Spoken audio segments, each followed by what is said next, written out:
महाराजा मनु के दो पुत्रों की भी कथाएं आती हैं, उत्तानपाद और प्रियव्रत की। उत्तानपाद की पत्नी सुनीति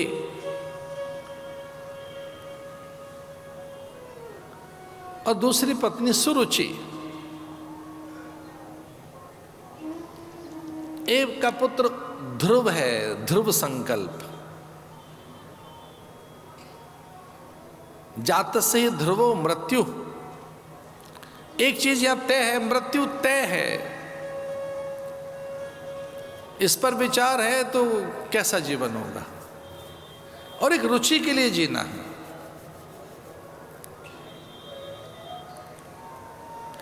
नीति निर्वासित कर दी गई, रुचि की प्रधानता जीवन में आ गई।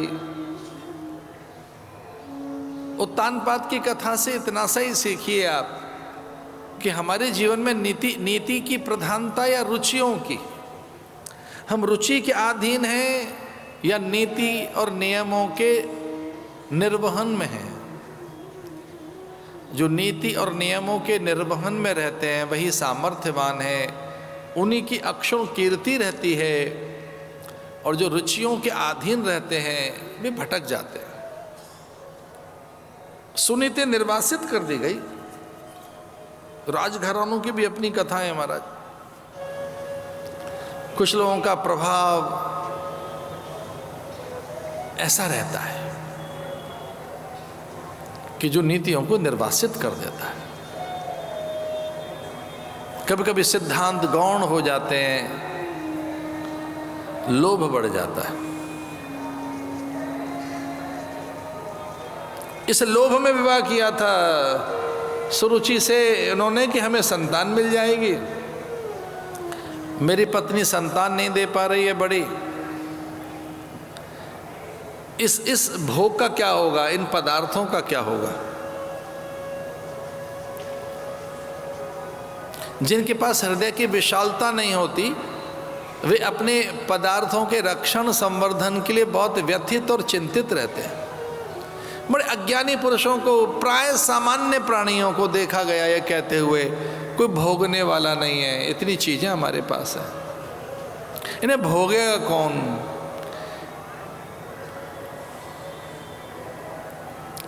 त्रिकाल संध्या करने वाली सुनीति, भोर में उठकर दान देने वाली सुनीति, पहले ब्राह्मणों को भोजन कराती, याचक भिक्षुक अतिथि अभ्यागत आगंतुकों का आदर करके गौ ब्राह्मणों की सेवा में रहने वाली सुनीति, त्रिकाल संध्या करने वाली सुनीति।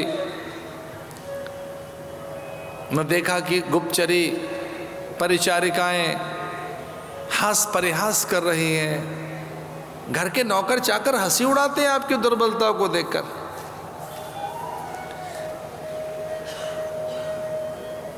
आप में जो दुर्बलता है, आपकी जो नोकझोंक है, घर की जो कलह है, आपका जो क्लेश है, आपके जो वैमत्यता है,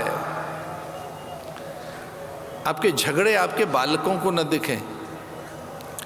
आपके घर के जो अनुचर और चाकर हैं, चालक है, इतने सावधान रहिए कि गाड़ी में जो आप चर्चा कर रहे हैं वो आपका चालक सुन रहा है, भोजन में पाचक सुन रहा है। आप बहुत संभ्रांत और अत्यंत अभिजात्य और धनाढ्य लोग यहाँ कई बैठे हैं। आपकी दुर्बलताओं को उनको ज्ञान नहीं होना चाहिए, आपके बालक को भी पता न लगे। अब एकल परिवार है, अपनी रुचियों के लिए जी रहे हैं, गुप्तचरियां उपहास करने लगी। एक थोड़ी चिंतित हुई, दूसरी तो भयभीत होकर आ गई रानी के पास, और उसने कहा कि देखिए उस कोने में बैठकर राजा रो रहा है। सुनीति गई राजा के पास और पूछा, हे स्वामी, आपके आंखों के अश्रु और ये विकलता, ऐसी व्याकुलता भीतर में जो आपका ये आर्त है, आर्तनाद है, ये करुण क्रंदन है, किस लिए आप रो क्यों रहे हैं? राजा कहता है कि ये समूची वसुधा का वैभव, इसका कोई भोक्ता नहीं है। ऐसे सर सरोवर, झील, जलाशय, वन उपवन, उद्यान, हमारे पास रत्नों की खान, वैदुर्य पन्ना, पुखराज माणिक के हीरों के भंडार, और पूरी धरती के अनेक राजा हमें कर देते हैं, प्रणाम करते हैं, शीश झुकाते हैं। इसे कोई भोगने वाला नहीं है, मेरी कोई संतान नहीं है। रानी समझ गई बड़ा आसक्त प्राणी है ये, पदार्थों में रहने वाला प्राणी, संसार की चीज़ों में उलझा हुआ प्राणी। तो रानी ने कहा, रही ये सब तो प्रजा का है, हमारा है भी नहीं। हम तो राजा हैं, रानी है, हमारा अधिकार नहीं है रत्नों पर। इस भू मंडल की जितनी वस्तुएं हमारा अधिकार ही नहीं है, हम तो इसके संरक्षक हैं, हम तो सब इसके रख रखाव के लिए हैं। इसमें से एक भी चीज हमारी नहीं है, हमें तो उपलब्ध हुई है, प्राप्त हुई है। ये कुछ दिन के लिए मिली हैं हमें चीजें, ये पहले किसी और राजा की थी और उनसे पहले भी। हे स्वामी, जो आपके माथे पर मुकुट है ये आपका नहीं है, ये आपके पिता ने पहना था, और आपका पिता का भी नहीं बन सका है, आपके पिता के पिता ने ये पहना था। और कोषागार में रहने वाले कोषाध्यक्ष को बुलाया रानी ने और उनसे निवेदन किया कि जो हमारे स्वामी ने मुकुट पहन रखा है, ये मुकुट कितने राजाओं ने पहना होगा। गणना करके पता लगा कि लगभग सैकड़ों राजाओं ने वो मुकुट पहना है।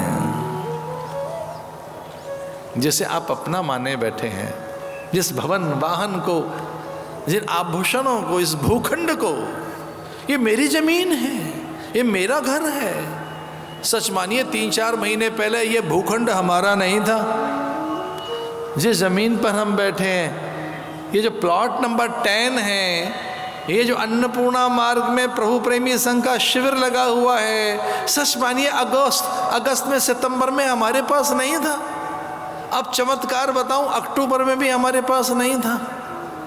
सच मानिए नवंबर में भी हमारे पास नहीं था। इसका तो हमें कुछ दिन के लिए परमिशन मिली दिसंबर में। एक और चमत्कार बताएं, मार्च में हमारा नहीं रहेगा। नो, अब मार्च की बात तो मैंने बहुत दूर की बता दी। फरवरी एंड में हमारा नहीं रहेगा, हम हैंड ओवर कर देंगे। हमने टेक ओवर किया है, हैंड ओवर कर देंगे।